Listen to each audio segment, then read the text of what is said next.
Hi, I'm Jennet Ingle, the 5 Minute Reedmaker. If you are watching this on YouTube, would you go ahead and click subscribe for me and notify, and this way you always know when I drop a new episode. And it makes it easier for other people to find my channel and to become better reedmakers and happier musicians. Thank you. I put out a call last week asking for oboe challenges that people were facing, and I heard endurance as a very, very common complaint.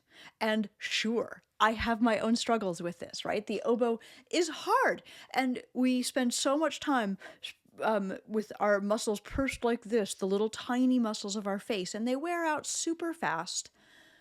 And sometimes people assume that it's a reed issue, and sometimes people assume that it's a strength issue or a fitness issue. I just haven't practiced enough. If I practiced more, if I were in better shape, then I would have better endurance. And I think it is a combination of factors for sure.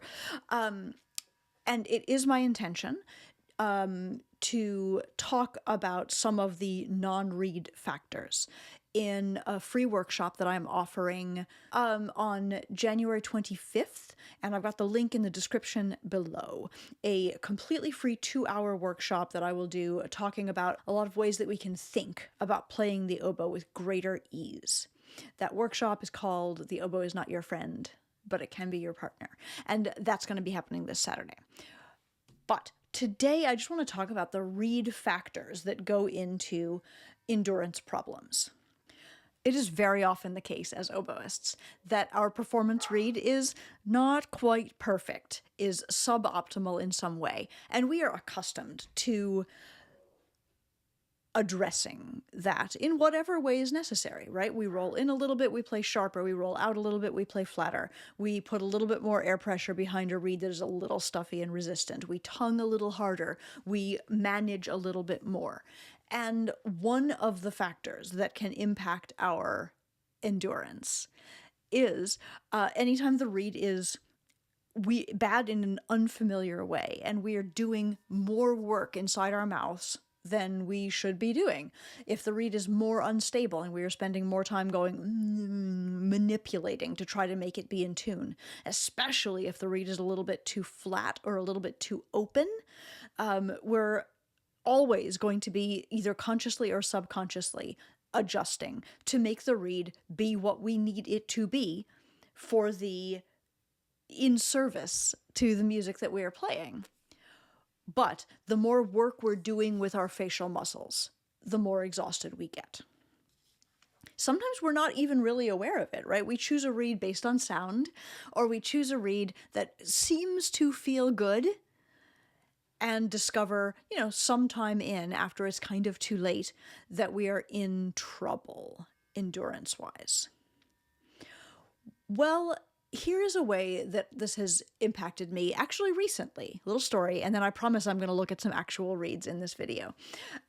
We had a quintet gig last Friday. We had a 2.5-hour rehearsal to learn a whole bunch of new music for a 45-minute concert that evening. And it was the first the first professional gig that I had in the new year, early in January.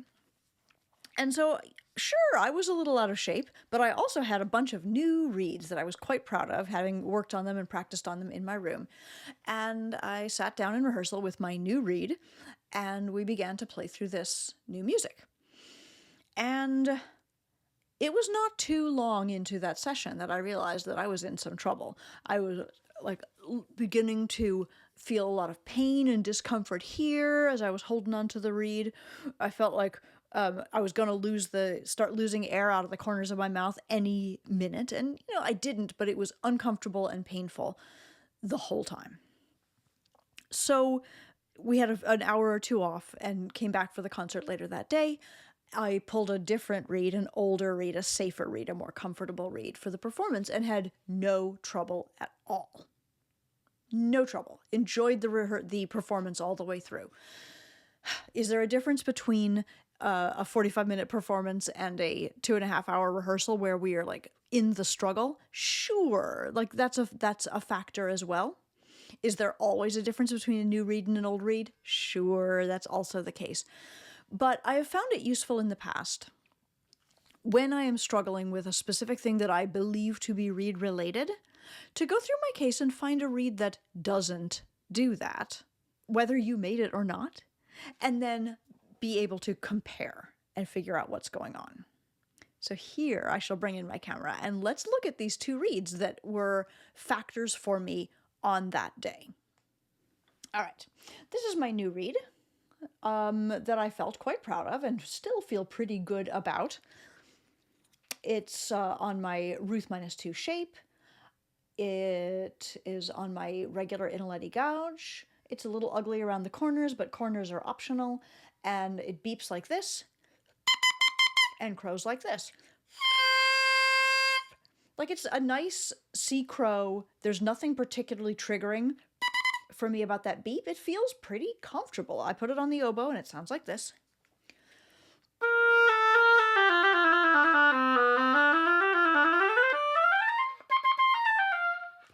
Right? It is a perfectly nice reed. But on Friday, in this rehearsal, it was killing me. I was absolutely exhausted, as I described earlier looking at the camera. So I bailed out and went to this reed. Now this reed, also on that Ruth -2 shape, also off my Ingle gouge, and it is probably 2 or 3 months old. Beeps like this, crows like this, like nothing really unexpected there. It's a little bit high, but I'm untroubled, and plays like this.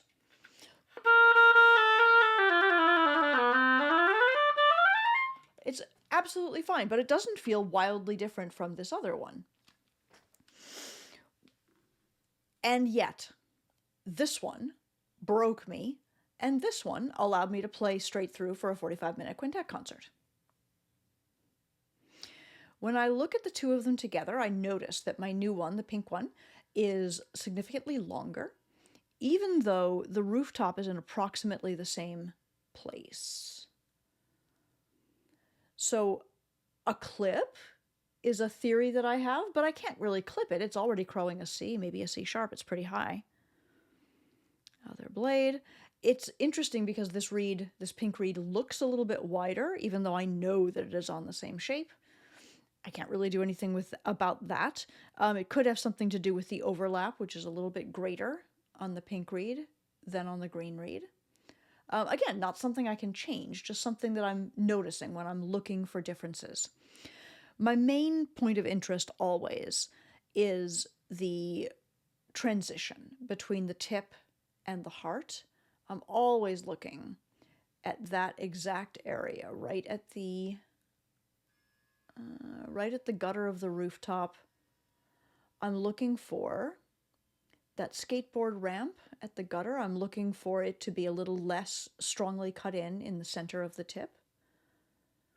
And like, honestly, both of these look more or less okay to me. So having explored that, I'm looking for anything else that could be a factor. And I think it's spine. I think that this reed, the bottom of the heart, is much less clearly delineated, and I think there is more visible spine in the windows. And I suspect that those two factors, the lack of a really clear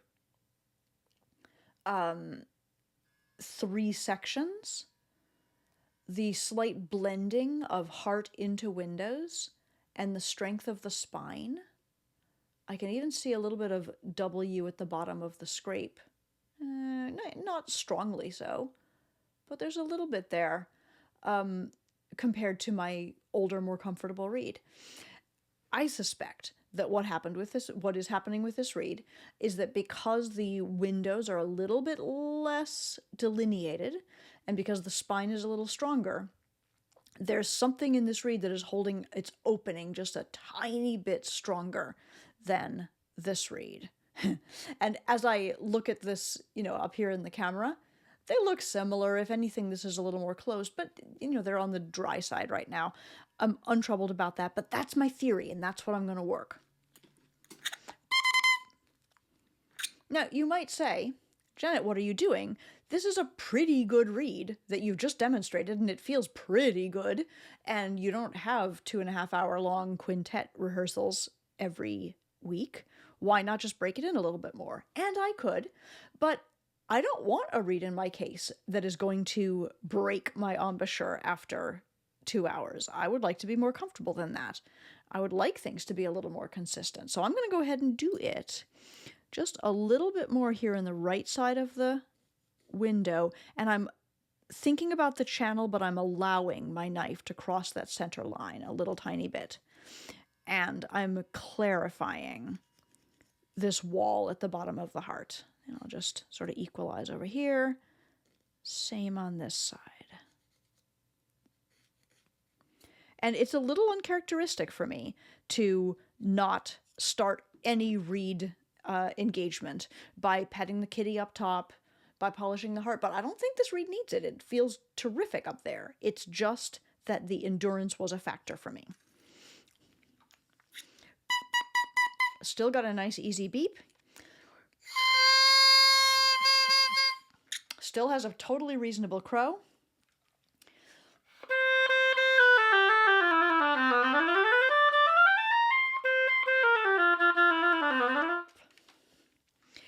You know, if the crow had dropped, or if this reed felt unstable at this point, I might have clipped.